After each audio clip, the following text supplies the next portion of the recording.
ഓം ശ്രീ സായിരാം.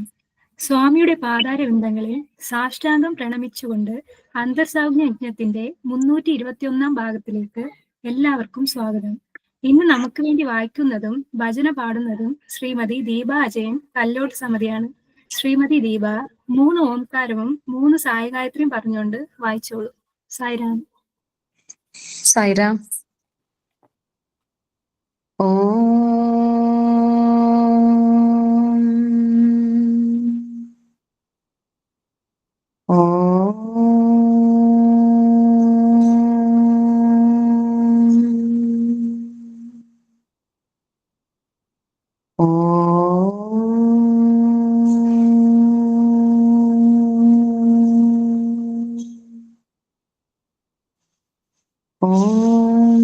സായീശ്വരായ വിദ്മഹി സത്യദേവായ ധീമഹി തന്നത് സർവപ്രചോദയാത്.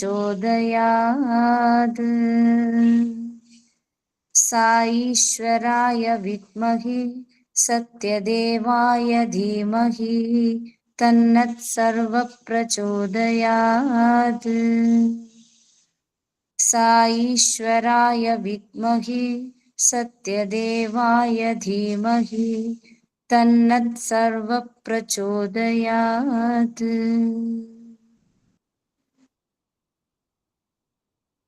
കൂജന്തം രാമ രാമേതി മധുരം മധുരാക്ഷരം ആരുഹ്യ കവിതാശാഖാം വന്ദേ വാൽമീകി കോകിലം.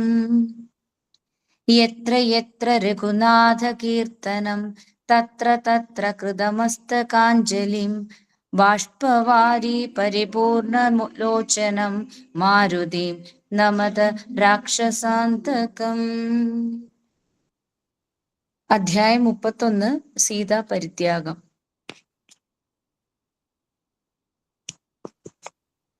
രാജ്യത്തിൽ നടക്കുന്ന സംഭവങ്ങളും പ്രജകളുടെ ക്ഷേമവും അറിയുന്നതിനായി ദൂതന്മാർ രാജ്യത്തുടനീളം സഞ്ചരിച്ച് വാർത്തകൾ രാജാവിനെ അറിയിക്കുന്ന പതിവുണ്ടായിരുന്നു.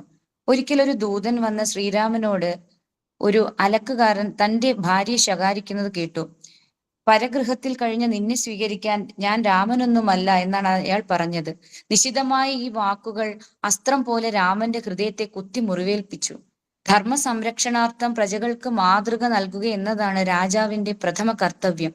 താൻ രാജ്യഭാരം ഏറ്റെടുത്തിട്ട് ഒരു യുഗം കഴിഞ്ഞുവെങ്കിലും ഇനി കുറച്ചുനാൾ കൂടി തുടരേണ്ടതുണ്ട്. അതിനാൽ സീതാദേവിയെ പരിത്യജിക്കേണ്ടതുണ്ട് എന്ന് അദ്ദേഹം തീരുമാനിച്ചു. സീതയുടെ സമീപത്ത് ചെന്ന് താൻ നൽകുന്ന വരം സ്വീകരിക്കുവാൻ ആവശ്യപ്പെടുന്നു. സീത സ്വധാമത്തിലേക്ക് മടങ്ങണമെന്നതായിരുന്നു അതിന്റെ സാരം. രാമപാദത്തിൽ നമസ്കരിച്ച് സീത സൂക്ഷ്മ ശരീരത്തിൽ വൈകുണ്ഠത്തിലേക്ക് മടങ്ങുന്നു. അതിനുശേഷം മായാ സീതയോട് ഒരു വരം ചോദിക്കുവാൻ പറയുന്നു. തനിക്ക് മുനിമാരുടെ ആശ്രമങ്ങളിൽ കഴിയണമെന്ന് ആഗ്രഹമുണ്ടെന്ന് പറഞ്ഞ സീതയോട് നാളെ രാവിലെ തന്നെ പോകാൻ തയ്യാറാകുവാൻ ശ്രീരാമൻ പറയുന്നു. അമംഗളകരമായ വാർത്ത അന്തപുരത്തിൽ എത്തുന്നതിന് മുമ്പ് സീതാദേവിയെ പറഞ്ഞയക്കുകയാണ് ശ്രീരാമൻ ചെയ്തത്. പിറ്റേ ദിവസം രാവിലെ സഹോദരന്മാർ മൂവരും രാമന്റെ സന്നിധിയിലെത്തി. രാമന്റെ മുഖം ദുഃഖം കൊണ്ട് അരുണാഭമായിരുന്നു. ഉത്കണ്ഠയോടെ നിന്ന സഹോദരന്മാരോട് വിസമ്മതം ഒന്നും പറയാതെ സീതയെ കാട്ടിൽ ഉപേക്ഷിച്ചിട്ട് വരുവാൻ പറയുന്നു. ജാനകി ലോകമാതാവും അങ്ങ് സർവ അന്തരാമ്യവുമാണ്.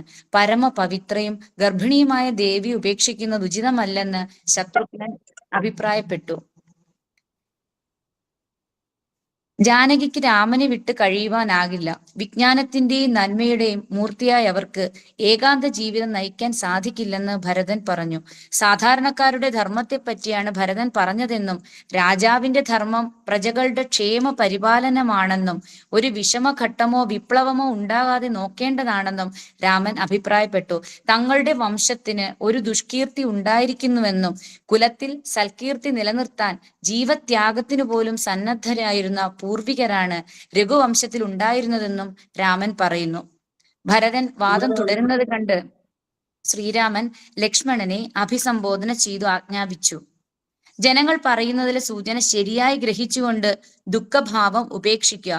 എന്നോട് വാദിച്ചാൽ ജീവിത അവസാനം വരെ നിനക്ക് പശ്ചാത്തപിക്കേണ്ടി വരും. ജാനകിയെ രഥത്തിൽ കയറ്റി ഗംഗാ നദിയുടെ ഗംഗാ നദിയുടെ കരയിൽ ആൾപ്പാർപ്പില്ലാത്ത സ്ഥലത്ത് കാട്ടിൽ ഉപേക്ഷിച്ചിട്ട് വരിക. രഥത്തിൽ കയറിയപ്പോൾ ആശ്രമത്തിൽ താമസിക്കാമെന്ന വിചാരത്തിൽ ജാനകി ഉല്ലാസവതിയായിരുന്നു. രാമന്റെ ആജ്ഞ അനുസരിക്കാതിരിക്കുന്നതിലും നല്ലത് മരണമാണെന്ന് വിശ്വസിക്കുന്ന ലക്ഷ്മണൻ ഹൃദയവേദനയോടെ ദേവിയെ കൊടുംകാട്ടിൽ ഉപേക്ഷിക്കുന്നു. വനദേവതമാർ സീതാഭാഗ്യത്തിന്റെ മൂർത്തിമത്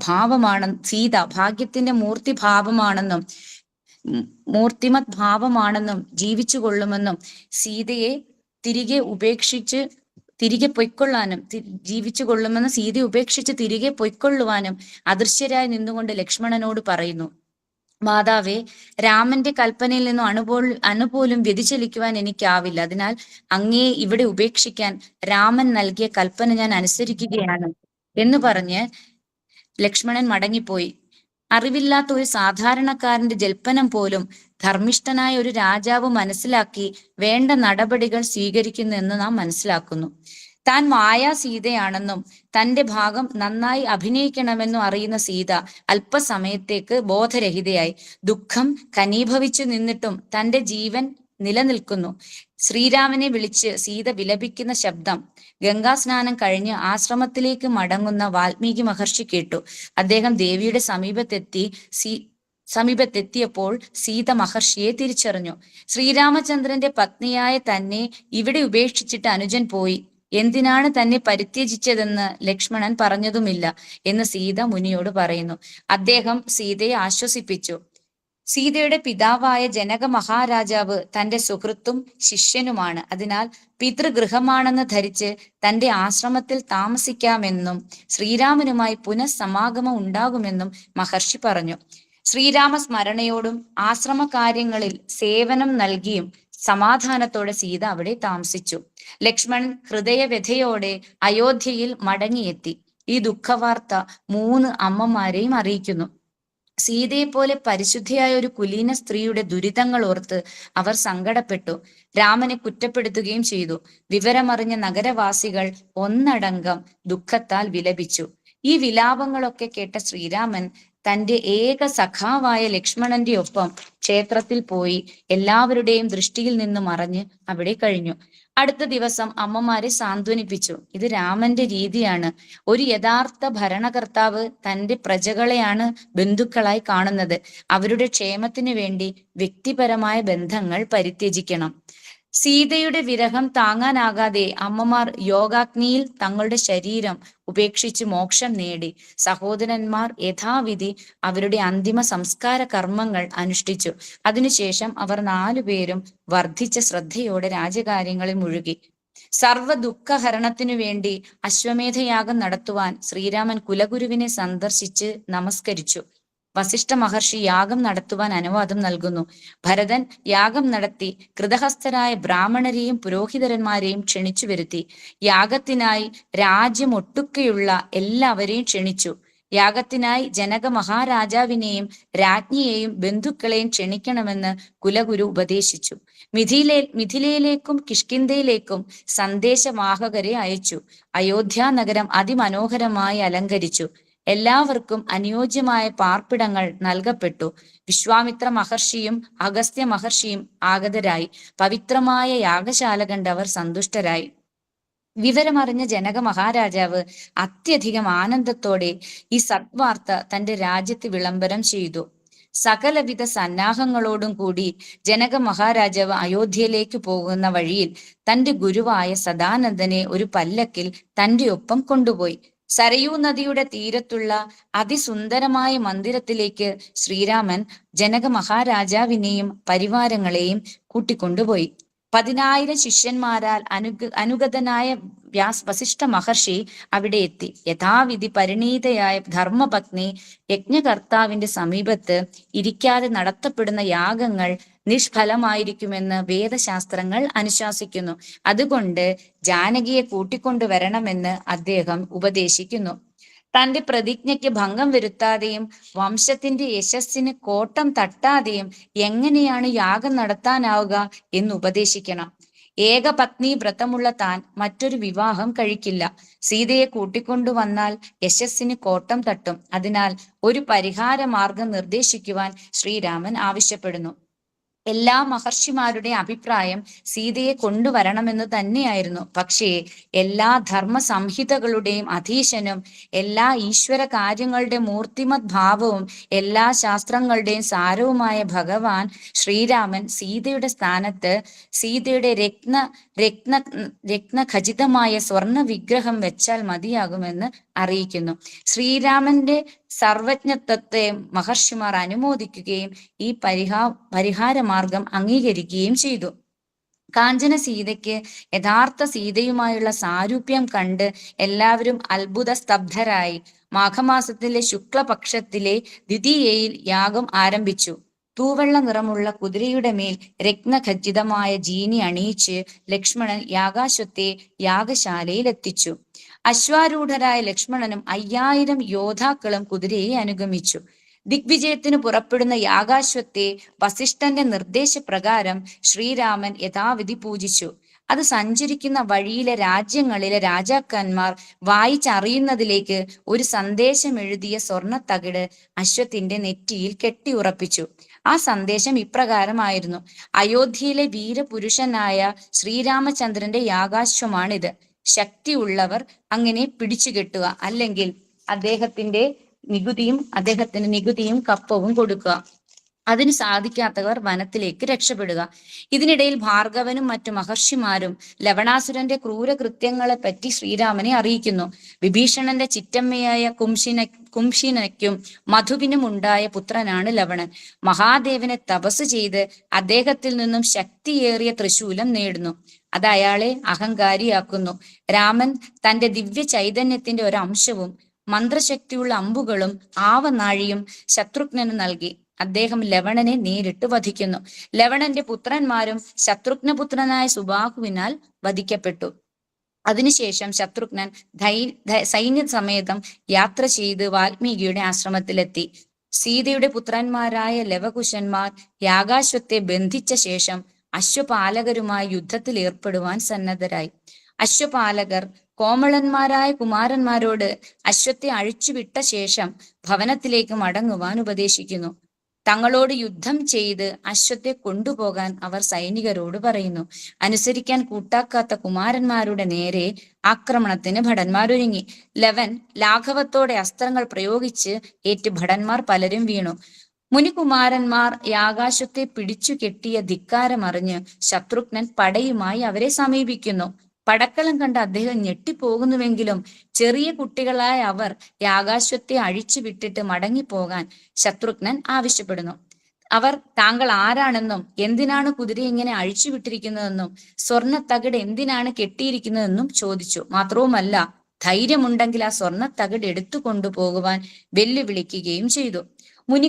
കുമാരന്മാരുടെ പരാക്രമത്തെ കുറിച്ച് ശ്രീരാമനെ അവർ ആരാണെന്ന് സർവജ്ഞനായ രാമന് മനസ്സിലായെങ്കിലും അത് ഭാവിക്കാതെ അവരെ നേരിടാൻ ലക്ഷ്മണനെ അയക്കുന്നു. കുട്ടികളെ തന്റെ സമീപത്ത് എത്തിക്കുവാൻ ആജ്ഞ നൽകുന്നു. ബ്രാഹ്മണകുമാരന്മാരായ അവരോട് യുദ്ധം ചെയ്യുന്നത് ശാസ്ത്രവിരുദ്ധമായതിനാൽ കുട്ടികളോട് പോകാൻ പറയുന്നു. ശത്രുഘ്നൻ ബോധരഹിതനായി കിടക്കുന്നത് കണ്ട് ലക്ഷ്മണൻ കുമാരന്മാരോട് അവരുടെ നേതാവിനെ കൂട്ടിക്കൊണ്ടുവരുവാൻ ആവശ്യപ്പെടുന്നു. അതൊന്നും ശ്രദ്ധിക്കാതെ കുശൻ ലക്ഷ്മണന് നേരെ ഒരമ്പയച്ചു. തീക്ഷ്ണമായ തേജസ്സുള്ള ഒരു അമ്പായിരുന്നു അത്. ലക്ഷ്മണൻ പ്രയോഗിച്ചൊരു ഗദ കുശനെ താഴെ വീഴ്ത്തുന്നത് കണ്ട് ക്രുദ്ധനായ ലവൻ ലക്ഷ്മണന്റെ മേൽ ചാടി വീണു. മുഷ്ടിയുദ്ധവും അസ്ത്രപ്രയോഗങ്ങളും കൊടുമ്പിരി കൊണ്ടു. കുശൻ ബ്രഹ്മാസ്ത്രം അയച്ച് ലക്ഷ്മണനെ ബോധരഹിതനാക്കുന്നു. ഈ വിവരം ശ്രീരാമനെ അറിയിച്ചു. അടുത്തുണ്ടായിരുന്ന ഭരതൻ ദുഃഖാകുലനായി. സീതാമാതാവിനെ നാടുകടത്തിയതിന്റെ ഫലമാണ് ഇതെല്ലാം എന്ന് പറയുന്നു. ശ്രീരാമൻ പടക്കളത്തിൽ എത്തിയപ്പോൾ അവിടുത്തെ സ്ഥിതി കണ്ട് ആശ്ചര്യപ്പെട്ടു. വാനരസേനയുമായി എത്തിയ ഹനുമാൻ അവരുടെ മാതാപിതാക്കൾ അനുഗ്രഹീതരാണ് എന്ന് കുമാരന്മാരോട് പറയുന്നു. ജൽപ്പനം ചെയ്യാതെ യുദ്ധം ചെയ്യാൻ ലവകുശന്മാർ ഹനുമാനോട് പറയുന്നു. പടയാളികൾ പലായനം ചെയ്തു. ഭരതനും ബോധരഹിതനായി വീണു. ശ്രീരാമൻ വലിയ സന്നാഹവുമായി യുദ്ധക്കളത്തിലെത്തി കുട്ടികളോട് അവരുടെ വിവരങ്ങൾ അന്വേഷിക്കുന്നു. ഈ വിവരങ്ങൾ അറിയുന്നത് കൊണ്ട് എന്തു പ്രയോജനമാണ് എന്ന് അവർ ചോദിച്ചു. അവരുടെ പേരും ഗോത്രവും അറിയാതെ താൻ യുദ്ധം ചെയ്യില്ലെന്ന് ശ്രീരാമൻ പറയുന്നു. തങ്ങളുടെ മാതാവ് ജനകപുത്രിയായ ജാനകിയാണെന്നും വാൽമീകി മഹർഷിയുടെ സംരക്ഷണയിലാണെന്നും ലവനെന്നും കുശനെന്നുമാണ് പേരെന്നും അച്ഛനെ പറ്റി അറിയില്ലെന്നും കുമാരന്മാർ വെളിപ്പെടുത്തി. തന്റെ പുത്രന്മാരാണ് എന്ന് മനസ്സിലായത് ഭാവിക്കാതെ തന്റെ പടയോട് പൊരുതുവാൻ ശ്രീരാമൻ അനുജ്ഞ നൽകി. അതിനുശേഷം അവരുടെ പരാക്രമം കാണുന്നതിനായി ബോധശൂന്യനായി കിടക്കുന്ന സഹോദരന്മാരെയും ഹനുമാൻ, അങ്കദൻ, ജാംബവാൻ എന്നിവരെയും ഉണർത്തി. വാനരന്മാരും യോദ്ധാക്കളും എത്ര പയറ്റിയിട്ടും കുമാരന്മാരെ തോൽപ്പിക്കാൻ സാധിച്ചില്ല. അവരുടെ ആയോധന സാമർഥ്യം കണ്ട് ശ്രീരാമൻ അത്യധികം സന്തോഷിച്ചു. ഈ അവസരത്തിൽ കുശൻ രാമനെ അമ്പെയ്തു വീഴ്ത്തി ബോധരഹിതനാക്കി. രഥത്തിലെ ആഡംബരങ്ങളെല്ലാം വലിച്ചെടുത്ത് കയറുകൾ കൊണ്ട് ഹനുമാനെ ബന്ധിച്ചു. അവർ ഹനുമാനെയും കുറെ വാനരന്മാരെയും യാഗാശ്വത്തെയും ആശ്രമത്തിലേക്ക് വലിച്ചിഴച്ചു കൊണ്ടുപോയി ജാനകി ദേവിക്ക് കാഴ്ചയായി സമർപ്പിച്ചു, നമസ്കരിച്ചു. ശ്രീരാമനും സീതയും തങ്ങളുടെ അവതാരോദ്ദേശം മറക്കുന്നതേയില്ല. തങ്ങൾ ആരാണെന്ന് അറിയാമെങ്കിലും മാനവരൂപം സ്വീകരിച്ചതിനാൽ എല്ലാവർക്കും മാതൃകയായിരിക്കുന്നതിനു വേണ്ടി പെരുമാറുന്നു.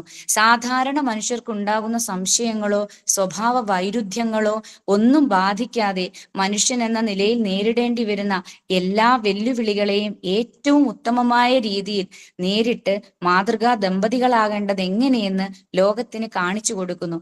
ശ്രീരാമന്റെ ഏകപത്നി വ്രതവും സീതാദേവിയുടെ ഭർത്താവിന് അനുകൂലമായ കാര്യങ്ങൾ ചെയ്യുവാൻ തയ്യാറാകുന്ന പാതിപത്യവും ശ്ലാഘനീയമാണ്. രാജാവും രാജ്ഞിയും ഒരുപോലെ പ്രജാക്ഷേമത്തിന് ഒന്നാമത്തെ സ്ഥാനം നൽകണമെന്നും രാജ്യത്തിന്റെ നന്മയ്ക്ക് വേണ്ടി എന്തു ത്യാഗവും സഹിക്കണമെന്നും നമ്മെ പഠിപ്പിക്കുന്നു. ചെറിയ കാര്യങ്ങൾ പെരുപ്പിച്ച് ദാമ്പത്യ ബന്ധം ശിഥിലമാക്കുന്ന കലിയുഗത്തിൽ സീതാരാമന്മാരുടെ നിസ്വാർത്ഥവും ത്യാഗപൂർണവുമായ ദാമ്പത്യ ജീവിതത്തെ മാതൃക ആക്കേണ്ടതാണ്. കുട്ടികളുടെ മനസ്സിൽ പിതാവിനെ കുറിച്ച് തെറ്റായ ഒരു ചിന്ത പോലും ഉണ്ടാകാതെ ഇരിക്കുന്നതിനാണ് അവരുടെ പിതാവിന്റെ കാര്യം പറയാതിരുന്നത്. സമയമാകുമ്പോൾ എല്ലാ കാര്യങ്ങളും വെളിപ്പെടുമെന്നും അതിനുവേണ്ടി ക്ഷമയോടെ കാത്തിരിക്കണമെന്നും ഉള്ള സന്ദേശമാണ് ഈ അധ്യായത്തിൽ നിന്നും ലഭിക്കുന്നത്. സായിരാം. ദീപ, കൺഗ്രാജുലേഷൻ. വളരെ വളരെ നന്നായിട്ടാണ് ദീപ വായിച്ചത്. വളരെ നന്നായിട്ട് വായിച്ചു കേട്ടോ. സംഗീത, ഭഗവാന്റെ വെച്ചോളൂ. రామాయణము, భాగవతము, భారతము ఇవి ప్రధానమైనటువంటి గ్రంథములు. For Bharatiyas, these three are important texts: Ramayana, Bhagavata and Bharata. ఈ యొక్క రామాయణ, భారత, భాగవతం లోపల ఉన్నటువంటి ఒక తత్వములంతా కూడాను కామ, క్రోధ, లోభములే. The essence of all these three standard texts of Bharatiyas will be representing these three things: Kama, desire, Krodha, anger. శక్తిమయుడు రావణాసుడు. Ravanasura is highly powerful. మహా తపస్వికుడును రావణాసుడు. Ravanasura is one of penance. తనను మించినటువంటి వారు మరొకరు లేరు. There is no other greater person beyond Ravana. భుజబలము, బుద్ధిబలము కలిగినటువంటి యొక్క ఈ రావణాసుడు కట్టకడపడుకు ఈ కోరికకు లొంగికి పోయాడు. Ravana, who has got all the physical strength and intellectual ఈ strength. రామాయణంలో అంతా కూడా మనం చక్కగా పరిశీలన చేస్తే ఈ కామమే ఈ యొక్క రోగానికి మూల కారణము. Is put to ruin because of the desire, the kama. ఎంత ఉండి ఏమి ప్రయోజనము? What is the use of it, all the rest? నైతికంగా, భౌతికంగా, ధార్మికంగా, ఆధ్యాత్మికంగా, లౌకికంగా అన్ని ఎందుకు కూడా శక్తివంతుడే తాను. Ravana is so powerful physically and from all standpoints and now. బంగారు పాత్ర అయినప్పటికీ ఒక్క చిల్లు ఉంటే చాలు, దాంట్లో నీరంతా కారిపోతుంది. The whole vessel may be of gold, but there is one hole, everything will drain out. కనుక ఇన్ని సిరి సంపదలతో తుడుతున్నటువంటి రావణాసురుడు, సువర్ణమయమైనటువంటి లంకను సృష్టించుకున్నటువంటి రావణాసురుడు కట్టకలపటికి ఈ కామము అనేటువంటి ఒక కోరిక అనేటువంటి ఒక చిల్లుతోనే తన యొక్క జీవితం అంత్యం గావించుకున్నాడు. Ravana has got all the plenty and prosperity. The entire Lanka is made of gold, but he has ruined himself because of kama desire. దుష్టునిగా భావిస్తూ వచ్చారు. దుష్టునిగా భావిస్తూ He is వచ్చారు. a wicked man. రామ అంటే నమస్కరిస్తారు. We offer obeisance to Ravana అంటే Rama. రాక్షసుడు ఉంటారు. Ravana is a demon. కారణం ఏమిటి? What's the reason? తమ తమ ప్రవర్తనల యొక్క ప్రధానమైనటువంటి యొక్క ఆధారమేది ఈ పేర్లకు ఆధారం. They got that name basing on their actions. రాముడు సత్యవాక్ పరిపాలకుడు. Rama stands for truth. రాములలో 3 ఉంటున్నాయి. Rama has 3 qualities. సర్వలోక హితే రతః, ఇది ఒక ప్రధానమైనటువంటిది. సర్వలోకములకు నువ్వు హితాన్ని బోధించి, హితాన్ని అనుసరించి, హితాన్ని అందుకునేటువంటి వాడు. He teaches what is good for all the 3 worlds and follows what is good for the entire universe. రెండవది సర్వే లోకైక జ్ఞానః, సర్వలోకములు ఎందుకు నువ్వు జ్ఞానమే ప్రధానమైనటువంటిదని బోధించేటువంటి వాడు. He also taught that the wisdom is most important in all the entire universe. సర్వ సమైక్య గుణః, ఈ గుణం అనేటువంటి సమైక్య గుణం ఉండేటువంటి వాడు. He has got the principle of equanimity. కనుకనే అతను దేవుడిగా మారిపోయాడు. So he is God. రావణాసునికి అది లేదు. Ravana has none of these సర్వము qualities. నేనే, నాకు మించినటువంటి వారు లేరు అనే అహంకార అభిమాన జీవనంతో తన యొక్క ఆడంబరమైనటువంటి జీవితంతో గడపటం చేతనే రావణాసుడు అంత్యమయ్యాడు. Ravana stands for all the ego and pomp and show and exhibitionism. He considers that he is final, that there are none beyond him. మహా గొప్ప సైంటిస్టు హిరణ్యకశిపుడు. Hiranyakashipu is the greatest scientist. ఈనాటికి సైంటిస్ట్ అంతా కూడా నిన్న మొన్నటి వరకు కూడాను ఈ పంచభూతముల యొక్క తత్వాన్ని గుర్తించడానికి ప్రయత్నించారు. The modern scientists have discovered in the recent times the nature of ఇన్ని elements. వేల సంవత్సరాల పూర్వం ఉంటున్నటువంటి యొక్క హిరణ్యకశిపుడు ఆనాడే ఈ పంచభూతములను హస్తగతం చేసుకున్నాడు. Hiranyakashipu of the ancient times, thousands of years ago, could know secrets of nature. He investigated. ధ్రువ నక్షత్రం వరకు ప్రయాణం చేశాడు. He could travel up to stars. భూమి యొక్క చైతన్యమును, భూమి యొక్క బ్యాలెన్స్ ను సరైన రీతిలో పెట్టాలని ప్రయత్నించాడు. He wanted to set right the balance of Mother Earth. కానీ ఇంత శక్తి కలిగినటువంటి యొక్క హిరణ్యకశిపుడు అయినప్పటికీ Hiranyakashipu is so powerful. క్రోధము అనేటువంటి చెడ్డ గుణం ఉంటుండాలి. He has got the bad quality of anger. ఎవరిపైన క్రోధము?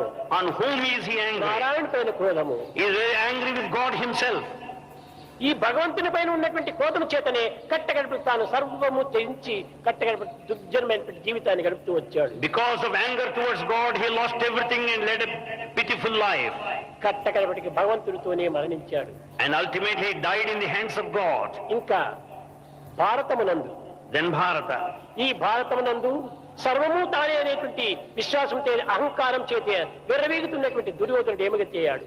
You know what had happened to Duryodhana, who considered himself the supermost? 5 గ్రామములైనా మాకు అందించమని ప్రార్థించినప్పుడు కూడాను 5 గ్రామములు కాదు, సూది మన మోపడానికి కూడా వీలు కానటువంటిది అన్నాడు. When Pandavas prayed for at least 5 villages, he was not prepared to share, not even the space of square pin. వాడు కనుకనే అతని గతి కూడా కట్టపటికి ఏమైంది? Because of greed, what had happened to him ultimately?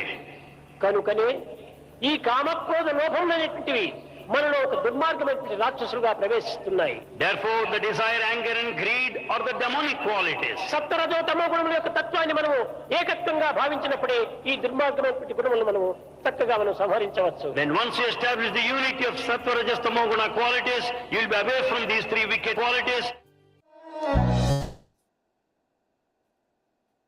Deepa ഭജന പാടിക്കോളൂ.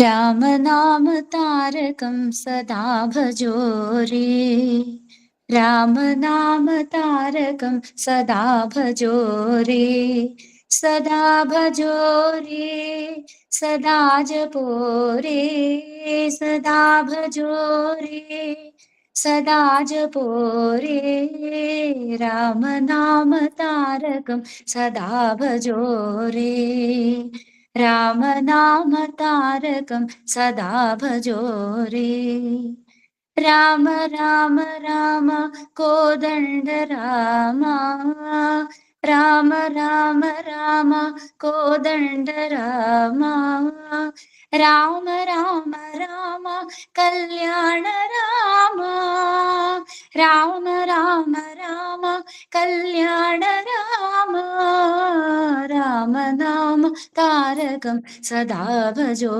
रे, राम नाम तारकं सदा भजो रे, राम राम राम पट्टाभिरामा, राम राम राम पट्टाभिरामा, राम राम राम सत्य साई रामा, राम राम राम सत्य साई रामा, राम नाम तारकं सदा भजो रे, सदा भजो रे सदा जपो रे राम नाम तारकं सदा भजो रे राम राम राम कोदण्ड राम राम राम राम कल्याण राम राम नाम तारकं सदा भजो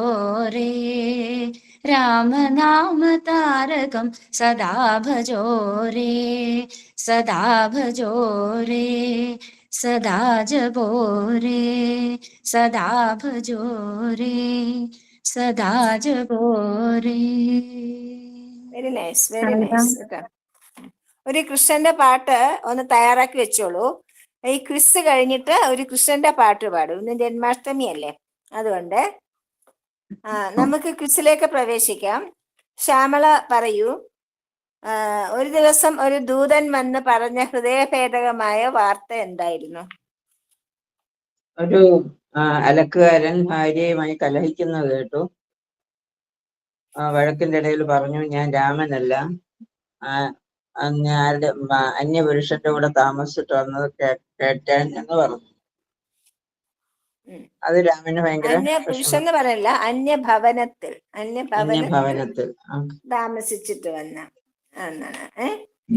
അടുത്ത സത്യഭാമ പറയൂ, ചാരൻ വന്ന് പറഞ്ഞ വിവരം കേട്ടപ്പോ രാമന്റെ പ്രതികരണം എന്തായിരുന്നു?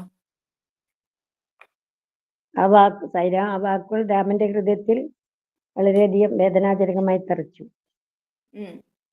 എന്നിട്ട് എന്ത് തീരുമാനിച്ചു? ഇവിടുന്ന് ചിന്തിച്ചു, ഭരിച്ചിട്ടൊരു യുഗം കഴിഞ്ഞു, ഇനി കരുണാഭാരതിയെ ഇതിനെ ഭരിച്ചുകൊണ്ട് രാജ്യം ഭരിച്ചുകൊണ്ട് സ്വധാമത്തിലേക്ക് മടങ്ങേണ്ട സമയമായിരുന്നു, ത്യജിക്കേണ്ട സമയമായി എന്നുള്ള ഒരു അതെ, സീതാദേവിയെ പരിത്യജിക്കേണ്ടതുണ്ട് എന്ന് മനസ്സിലായി.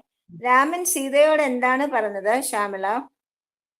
സീതയുടെ അടുത്ത് പവിത്ര വസ്തിയിലേക്ക് പൊക്കോളൂ, മായാസീത ഇവിടെ നിർത്തിയിട്ടെന്ന് പറയും.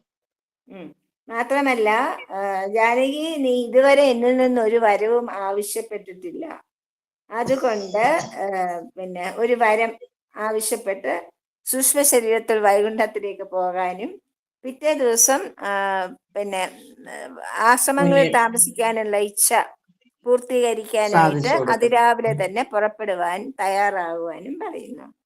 മായാസീതയോട് ഒരു വരം ചോദിക്കാൻ ആവശ്യപ്പെടുന്നു രാമൻ. എന്തായിരുന്നു ആ വരം? മുനിയുടെ ആശ്രമത്തിൽ താമസിക്കണം. അതെ, രാമൻ സഹോദരന്മാർക്ക് എന്ത് ആജ്ഞയാണ് നൽകിയത്? സത്യഭാമ പറയും.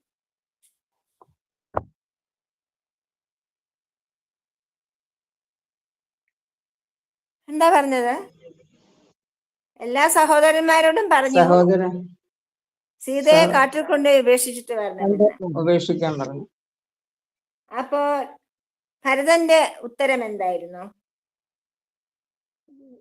കേട്ടപ്പോൾ വീണു. അപ്പോൾ ജ്യേഷ്ഠൻ തമാശ പറഞ്ഞതാണോ എന്നുള്ള സംശയം വന്നു.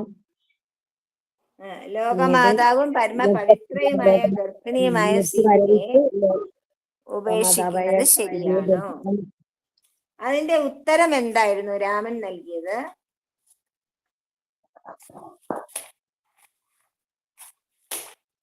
ഒരു രാജാവിന്റെ ധർമ്മം എന്ന് പറയുന്നത്, എന്റെ വാക്ക് നിങ്ങൾ അവഗണിച്ചാൽ ഈ ശരീരത്തിൽ ശ്വാസം കാണില്ല എന്ന്. തന്റെ പ്രജകളുടെ വിഷമഘട്ടത്തിനും വിപ്ലവത്തിനും ഇടവരുത്താതെ പ്രജകൾ പറയുന്നത് കേൾക്കുക, അതാണ് ഒരു രാജാവിന്റെ പ്രഥമമായ കർത്തവ്യം. ഭരതൻ തർക്കിച്ചപ്പോൾ രാമൻ ലക്ഷ്മണനോട് എന്താണ് പറഞ്ഞത്? ജനങ്ങൾ പറയുന്നതിന് നീ വില കൊടുക്കണം, ദുഃഖിതൻ എന്ന ഭാവം കളയണം, എന്റെ കൽപ്പന അനുസരിക്കണം, അല്ലെങ്കിൽ പശ്ചാത്തപിക്കേണ്ടി വരുമെന്ന് പറയും. യുവാവസാനം വരെ പശ്ചാത്താപിക്കേണ്ടി വരും. ലക്ഷ്മണൻ സീതയെ ഉപേക്ഷിച്ചിട്ട് എന്ത് പറഞ്ഞു സത്യഭാമ?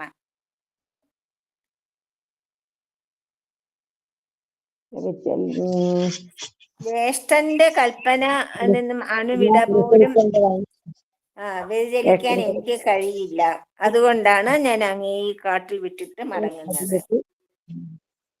ലക്ഷ്മണൻ കേട്ട അശരീരി എന്തായിരുന്നു? ലക്ഷ്മണ സീത ജാനകിയെ ഇവിടെ വിട്ടിട്ട് തിരിച്ചു പൊക്കോളൂ. ഭാഗ്യത്തിന്റെ മൂർത്തിമത് ഭാവമായ സീത ജീവിച്ചോളും. അതെ, വെരി ഗുഡ്. പരിത്യക്തയായ സീതയെ ആരാണ് കണ്ടത്? വാൽമീകി മഹർഷി കാണുന്നു. വാൽമീകി മഹർഷി എന്ത് ചെയ്തു?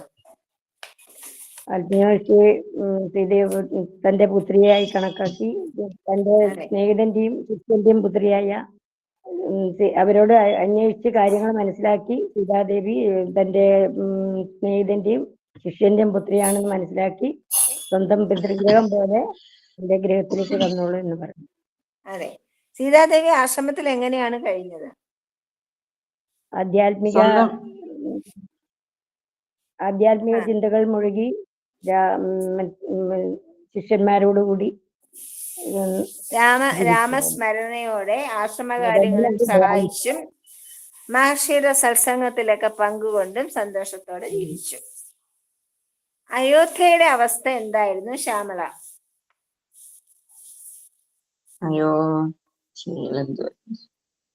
സീതാ അയോധ്യ അശ്വമേധയാഗം നടത്താനുള്ള തീരുമാനം വ്യസനത്തിലായി. ഒരു രാജാവിന്റെ ധർമ്മം എന്താണെന്നാണ് രാമൻ പറഞ്ഞത്? രാജാവിന്റെ പ്രജകളാണ് ബന്ധുക്കളും മിത്രങ്ങളും. മിത്രങ്ങൾക്കും പ്രജകൾക്ക് വേണ്ടി ബന്ധുക്കളെ പോലും ത്യജിക്കുമെന്ന്. അതെ അതെ. സീതയുടെ വേർപാട് രാജമാതാക്കളെ എങ്ങനെയാണ് ബാധിച്ചത്? അവര് സ്വന്തം യോഗാഗ്നിയിൽ ദഹിച്ചു. അതെ, ദഹിച്ച് മോക്ഷം നേടി. സർവദുഃഖ ശമനവും സർവപാപഹരവുമായ യാഗം ഏതാണ്? യാഗം നടത്തുന്നതിന് ആരുടെ അനുഗ്രഹമാണ് ശ്രീരാമൻ ആദ്യം നേടിയത്? വസിഷ്ഠ മഹർഷിയുടെ. അതെ. അശ്വമേധ യാഗത്തിൽ പങ്കെടുക്കാൻ ആരെയൊക്കെയാണ് ക്ഷണിച്ചത്? പ്രധാനപ്പെട്ട തപസ്വികളെയും ബ്രാഹ്മണന്മാരെയും ഋഷിമാരെയും. കിഷ്കിന്ധയിലെ വാനര പ്രമുഖർ, മിഥിലയിലെ ജനകരാജാവ്, മഹർഷിമാർ, സന്യാസിമാർ തുടങ്ങി എല്ലാവരെയും ക്ഷണിക്കുന്നു. കുലഗുരുവായ വസിഷ്ഠ മഹർഷി രാമന് എന്ത് ഉപദേശമാണ് നൽകിയത്? യാഗം ചെയ്യുമ്പോൾ കൂട്ടത്തിൽ പത്നിയും വേണം, രാജാവിന്റെ അടുത്ത് രാജപത്നിയും കൂടെ വേണമെന്ന് ഉപദേശിച്ചു. അതെ, അതുകൊണ്ട് സീതാദേവിയെ കൂട്ടിക്കൊണ്ടുവരുവാൻ പറയും. ശ്രീരാമൻ എന്തുത്തരമാണ് നൽകിയത്? എന്റെ പ്രതിജ്ഞയ്ക്ക് ഭംഗം വരാതെ വംശത്തിന്റെ യശസ്സിന് കോട്ടം വരാതെയും യജ്ഞം നടത്തണം, പക്ഷെ രണ്ടാമതൊരു കല്യാണം കഴിക്കാൻ തയ്യാറല്ല എന്ന് പറയും. അതെ. ഏകപത്നി വ്രതം എടുത്ത രാമൻ എങ്ങനെയാണ് പ്രശ്നപരിഹാരം കണ്ടത്?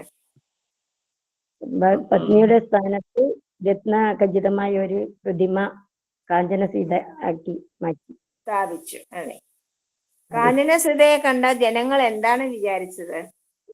സീതാദേവി തിരിച്ചു വന്നെന്നും അവര് വിചാരിക്കും. സീതാദേവി തന്നെ അവിടെ ഇരിക്കുകയാണെന്ന് അവർ വിചാരിച്ചു. ആകാശത്തെ തിരഞ്ഞെടുത്ത് അണിയിച്ചൊരുക്കിയത് ആരാണ്? ലക്ഷ്മണൻ. ആകാശത്തിന്റെ ആവശ്യം എന്താണ്?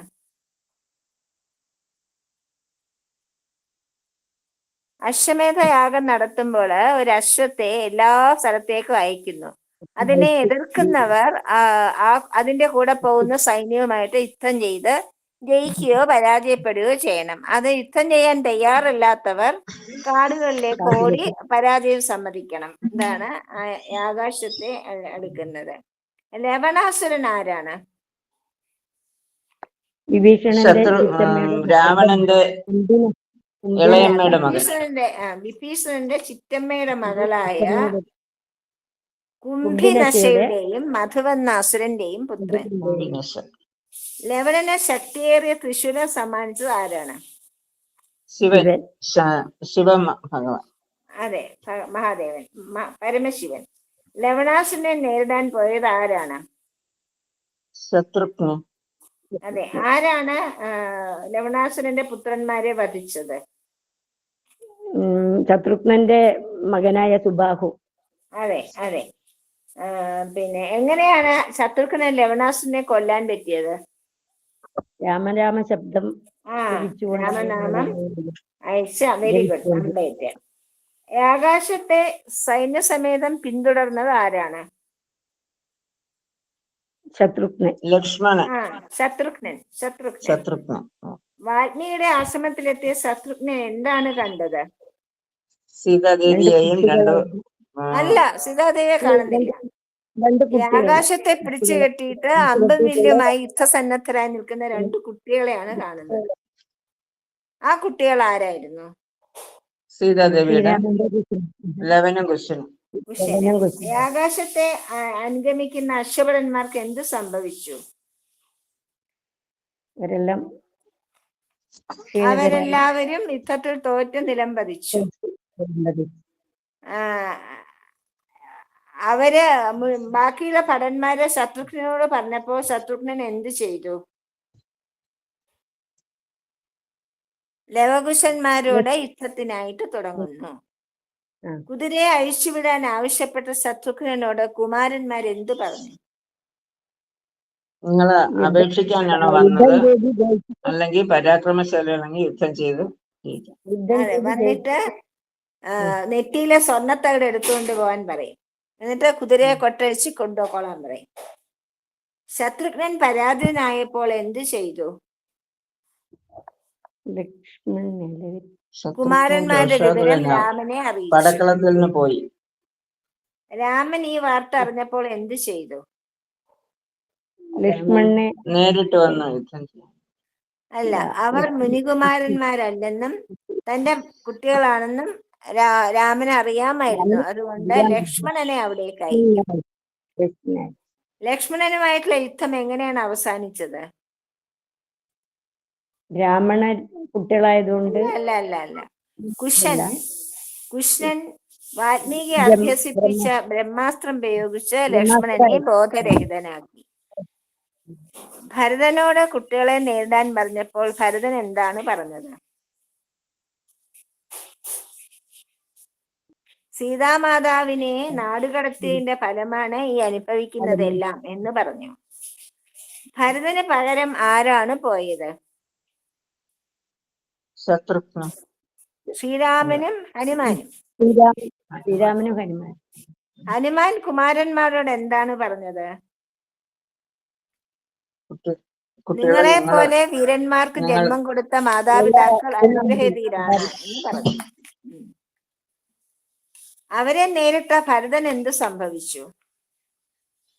ബോധരഹിതനായി. അതെ, ബോധരഹിതനായി.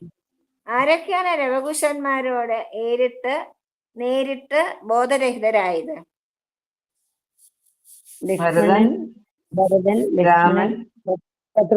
അങ്കദൻ, ജാംബവാൻ, ഹനുമാൻ. നിങ്ങളുടെ പേരും കുലവും ഒക്കെ പറയാതെ എനിക്ക് യുദ്ധം ചെയ്യാൻ പറ്റില്ല എന്ന് രാമൻ പറഞ്ഞപ്പോൾ കുട്ടികൾ എന്ത് പറഞ്ഞു?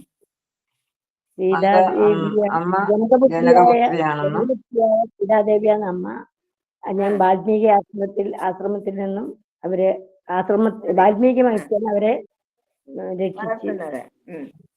അച്ഛനെ പറ്റി അറിയില്ല എന്ന് പറഞ്ഞു. അറിയില്ല. രാമൻ എന്ത് പറഞ്ഞു? ഈ ബോധം കെട്ട് കിടക്കുന്ന എല്ലാവരെയും ഉണർത്തും. ലക്ഷ്മണൻ, ഭരതൻ, ശത്രുഘ്നൻ, അങ്കദൻ, ജാംബവാൻ, ഹനുമാൻ എന്നിവയെല്ലാം ഉണർത്തി. എന്തിനാണ്? തന്റെ കുട്ടികളുടെ യുദ്ധ സാമർഥ്യം അവരും കൂടെ കാണാൻ വേണ്ടിയിട്ട്.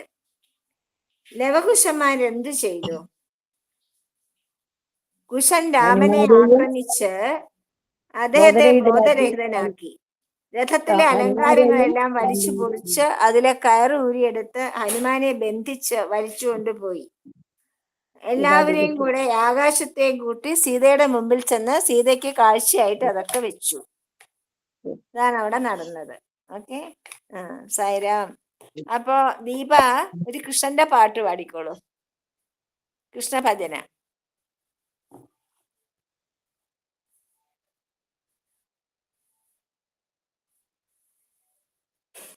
സായിരാം. പാടും. ഗോപാല ഗോപാല ശ്യാമ ഗോപാല, ഗോപാല ഗോപാല ശ്യാമ ഗോപാല, മുരളീഗാനലോല ഗോപി ഗോപാല, മുരളീഗാനലോല ഗോപി ഗോപാല, ദേവകീ നന്ദന സുന്ദര വേണുഗോപാല, ദേവകീ നന്ദന സുന്ദര വേണുഗോപാല, ഓ രാധേ രാധേ രാധേ രാധേ രാധേ ഗോപാല, ഓ രാധേ രാധേ രാധേ രാധേ രാധേ ഗോപാല, ഗോപാല ഗോപാല ശ്യാമ ഗോപാല, ഗോപാല ഗോപാല ശ്യാമ ഗോപാല, മുരളീഗാനലോല ഗോപി ഗോപാല, മുരളീഗാനലോല ഗോപി ഗോപാല, മുരളീഗാനലോല ഗോപി ഗോപാല. സായിരാം. പിന്നെ ശാന്തി മന്ത്രം പറഞ്ഞോളൂ. സമസ്ത ലോക സുഖിനോ ഭവന്തു. സമസ്ത ലോക സുഖിനോ ഭവന്തു, സമസ്ത ലോക സുഖിനോ ഭവന്തു, സമസ്ത ലോക സുഖിനോ ഭവന്തു. ഓം ശാന്തി ശാന്തി ശാന്തി.